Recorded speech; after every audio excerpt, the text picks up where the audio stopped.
Hi, today I'm showing you an LED curing light. This curing light has the capability of producing illumination of 1500 plus milliwatts per cubic centimeter. It has a 1400 mAh battery. It can be used on DC power, or it can have the DC power removed, assuming there is a battery charge, and it can be used independently without the adapter plugged in. Be used wirelessly. Now, while it's used wirelessly, a full charge, you're looking at roughly about a half an hour of runtime. You have a time mode. It has two different sets of modes. You have your high power, which is the first one. You have a pulsing mode, which is your second mode.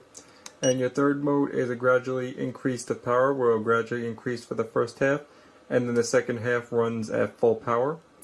You also have the ability to set how long you want the unit to run, from 5 seconds up to 40 seconds in increments of 5 seconds. So we can select our time just to show you again. As you hold the menu button down, right now you're going to have a steady light. So we're going to hold down the menu button for about 5 seconds and we'll get a blinking light.